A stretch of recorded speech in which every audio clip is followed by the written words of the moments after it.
নমস্কার বন্ধুরা, আজকের ভিডিওতে আবারও তোমাদের স্বাগত জানাই। আজকের আলোচনার টপিক হচ্ছে সেন্টেন্স। সেন্টেন্স সম্পর্কে আজকে আমরা আলোচনা করব এবং সেন্টেন্স কিভাবে গঠন করা হয়, সেন্টেন্সের কয়টি অংশ কি কি সেগুলো সম্পর্কে আমরা জানব।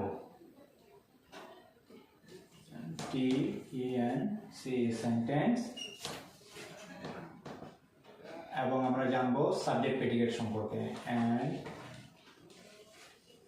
Subject predicate.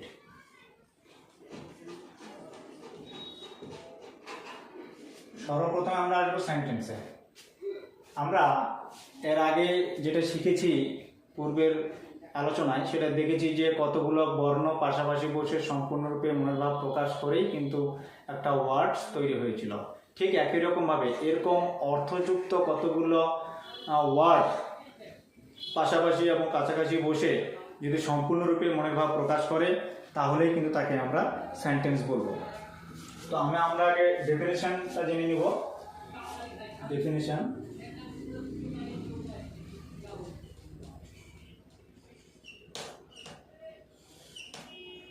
তাহলে আমরা দেখব যে সেন্টেন্স কাকে বলে। যখন কতকগুলি অর্থযুক্ত, যেটা মাথায় রাখতে হবে, অর্থযুক্ত ওয়ার্ড, WORD ওয়ার্ড বা শব্দ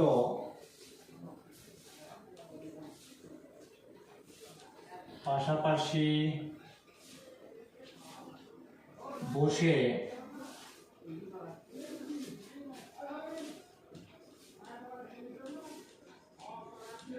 সম্পূর্ণরূপে মনের ভাব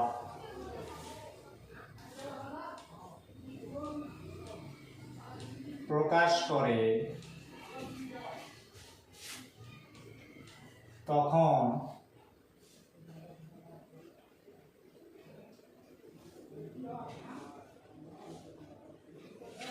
যখন কতগুলি অর্থযুক্ত ওয়ার্ড বা শব্দ পাশাপাশি বসে সম্পূর্ণরূপে মনের ভাব প্রকাশ করে তখন তাকে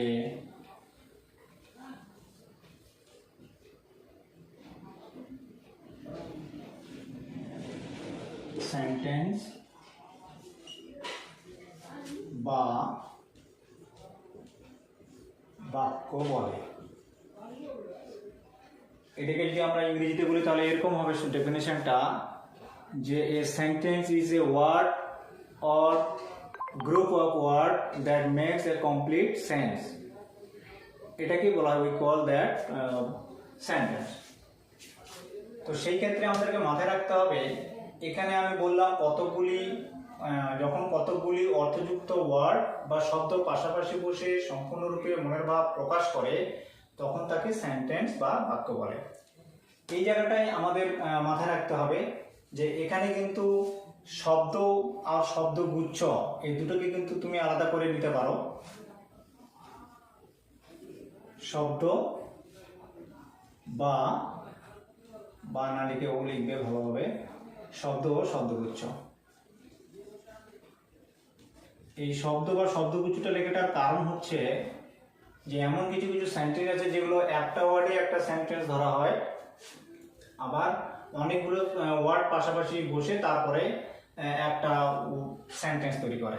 তাই জন্য আমি এখানে শব্দ বা শব্দগুচ্ছ বললাম।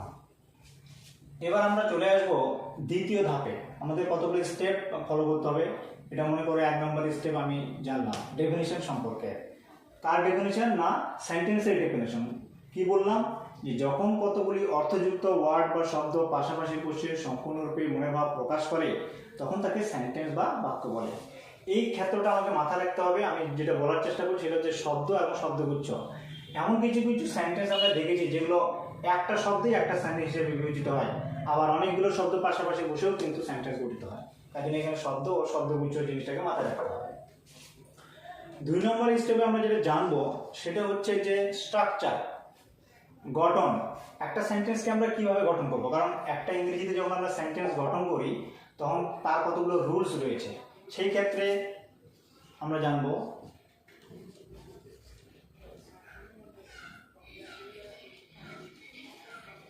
স্ট্রাকচার সম্পর্কে। ইংরেজিতে সেন্টেন্স গঠন করতে গেলে আমাদের এই বডিটা, এই স্ট্রাকচারটা আমাদেরকে মাথায় রাখতে হবে। সেটা হচ্ছে যে প্রথমে আমরা সাবজেক্ট, তারপরে ভার্ব, তারপরে অবজেক্ট, এই যে সূত্র, এই সূত্র ধরে আমাকে সেন্টেন্স গঠন করার ক্ষেত্রে কিন্তু আমাকে এগোতে হবে। সব থেকে প্রথম বিষয় যেটা, সেটা হচ্ছে যে সাবজেক্ট। যে কোনো সেন্টেন্স লিখতে গেলে তোমাকে প্রথম সাবজেক্ট লিখতে হবে, তারপরে ভার্ব, তারপর অবজেক্ট। এইভাবে যদি আমরা কোনো সেন্টেন্সকে গঠন করি তাহলে কিন্তু সেটা সেন্টেন্স, তাছাড়া কিন্তু সেন্টেন্স নয়। এবার এইভাবে বসানোর পরেও যদি সেই সেন্টেন্স আমরা যদি এখানে দুটো জিনিস আমাকে আরও মনে রাখতে হবে। সেটা হচ্ছে যে আমরা ওয়ার্ডগুলোকে পাশাপাশি বা কাছাকাছি বসালাম, এটা একটা নিয়ম ফলো করলো। 2 নম্বর নিয়মটা যদি তার অর্থ না দাঁড়ায়, একটা সম্পূর্ণ মানে যদি মনের ভাব প্রকাশ করতে না পারি, তাহলে কিন্তু সেটা সেন্টেন্স নয়। তো সেই এক্সাম্পলগুলো আমরা দিলে জানবো। তাহলে আমরা কি জানলাম, কিভাবে সেন্টেন্স গঠন করবো। প্রথমে সাবজেক্ট, তারপরে ভার্ব, তারপরে অবজেক্ট। এবার আমরা জানবো এক্সাম্পল সম্পর্কে।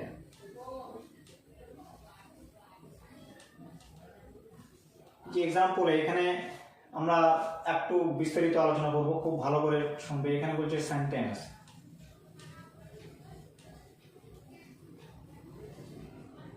সেন্টেন্স এটা মনে করো যে নট সেন্টেন্স। যে সেন্টেন্স অ্যান্ড নট সেন্টেন্স, আমি যদি এখানে লিখি আই এম এ বয়, হলো। তারপর যদি বলি he is a teacher,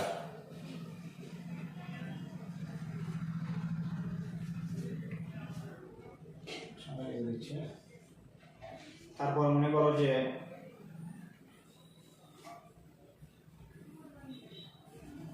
Ram is a good student, হলো। এবার এই ওয়ার্ড, এই যে ওয়ার্ড দেখো এখানে 1 2 3 4টে ওয়ার্ড এই সেন্টেন্সটাতে আমি ব্যবহার করেছি।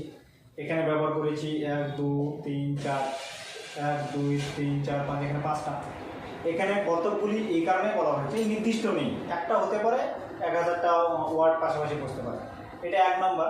2 নম্বরে দেখাবো, আমি যদি এই ওয়ার্ডগুলোকে যদি পাশাপাশি লিখি, যদি আমি লিখি এম আই বয়, তারপর যদি লিখি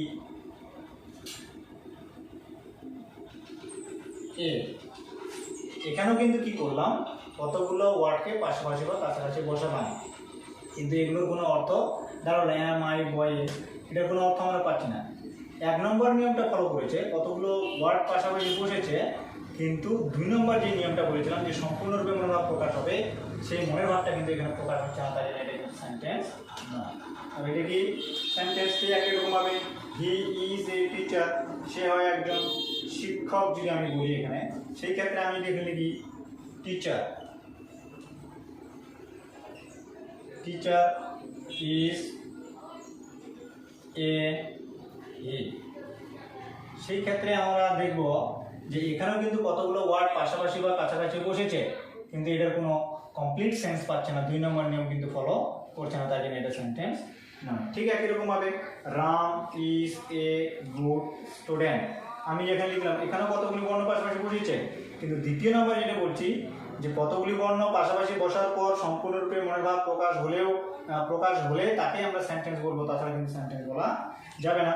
তাহলে সেই ক্ষেত্রে এটা কি একটা সেন্টেন্স পাশাপাশি বসেছে এবং একটা অর্থ দাঁড়াচ্ছে, কিন্তু এই ক্ষেত্রে আমি যদি এরকম লিখি এখানে স্টুডেন্ট গুড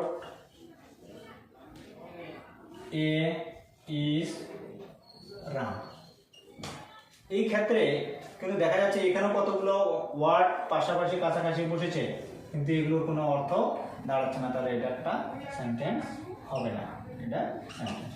তাহলে আমাকে মাথায় রাখতে হবে যে কতগুলি বর্ণ পাশাপাশি বসিয়ে যদি সম্পূর্ণরূপে মনের ভাব প্রকাশ পায়, বা একটা অর্থ দাঁড়ায় তাহলেই সেটা সেন্টেন্স, তাছাড়া কিন্তু সেন্টেন্স বলা যাবে না। এটা আমাদের দ্বিতীয় ধাপ।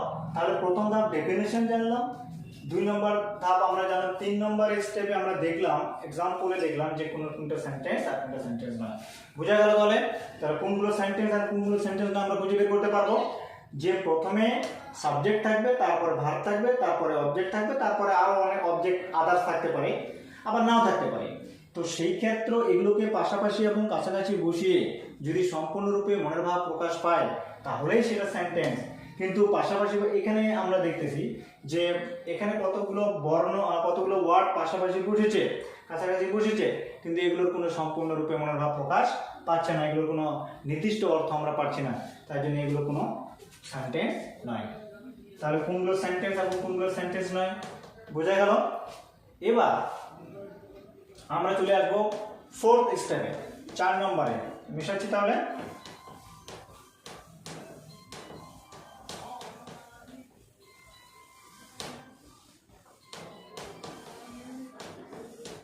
আমাদের এগুলো জানার জন্য আমাদেরকে মাথায় রাখতে হবে এবং এগুলো পারলে তোমরা খাতায় নোট করে রাখবে, আরো সুবিধা হয়। সেই ক্ষেত্রে এবার আমরা চলে আসবো 4th স্টেপে। এই যে ডেফিনিশন রয়েছে, এই ডেফিনিশন অনুযায়ী সেন্টেন্স কিন্তু 2 রকমের। আমরা জানবো ডেফিনেশন অনুযায়ী সেন্টেন্স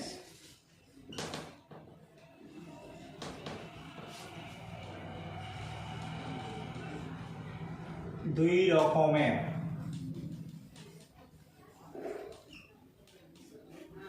তাহলে ডেফিনেশন অনুযায়ী সেন্টেন্সকে আমরা কয় রকমের বললাম? 2 রকমের।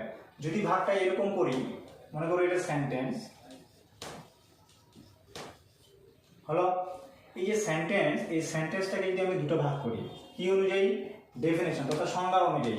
সংজ্ঞাতে আমরা জেনেছি এ sentence is A words and a group of words, মানে একটা শব্দ হতে পারে আবার অনেকগুলো শব্দ হতে পারে। সেই অনুযায়ী আমরা সেন্টেন্সকে তথা ডেফিনিশন অনুযায়ী সেন্টেন্সকে সেন্টেন্স 2 রকমের আমি ভাগ করলাম। এখানে একটাকে মনে করো মাইনর। এই মাইনরের আর একটা নাম রয়েছে ওয়ান ওয়ার্ড।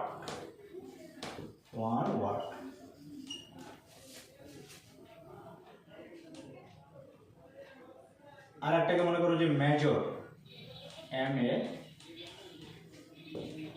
বা এটার আর একটা নাম আছে মাল্টি ওয়ার্ড বলতে পারো। তাহলে মেজর, মাল্টি, মানে এটাকে বলবো ওয়ান ওয়ার্ড বা মাইনর ওয়ার্ড। আমরা কোনগুলো বলবো? এক শব্দ বিশিষ্ট, এক শব্দ বিশিষ্ট, এক শব্দ বিশিষ্ট ওয়ার্ড। এটা হচ্ছে এক শব্দ বিশিষ্ট ওয়ার্ড বলে বলবো, সরি, সেন্টেন্স। আর হচ্ছে মেজর আমরা কাকে বলবো, মাল্টি কাকে বলবো? বহু সংখ্যক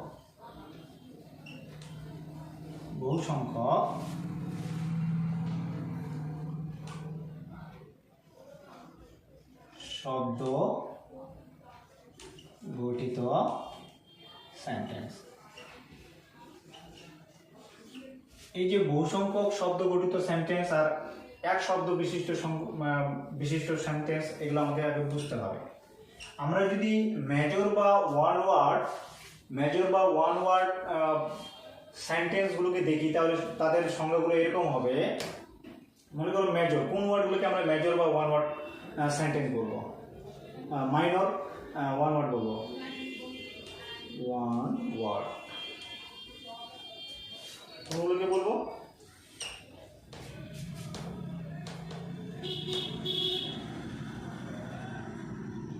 যখন কোনো সেন্টেন্স এর মধ্যে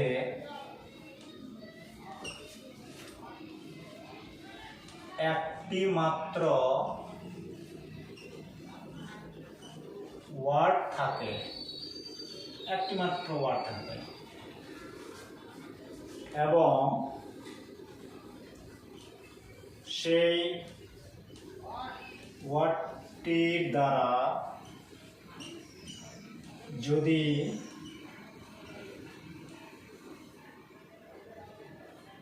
সম্পূর্ণরূপে মনের ভাব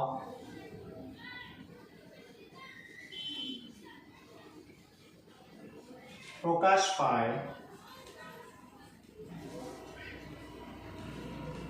তখন সেই ওয়ার্ডটিকে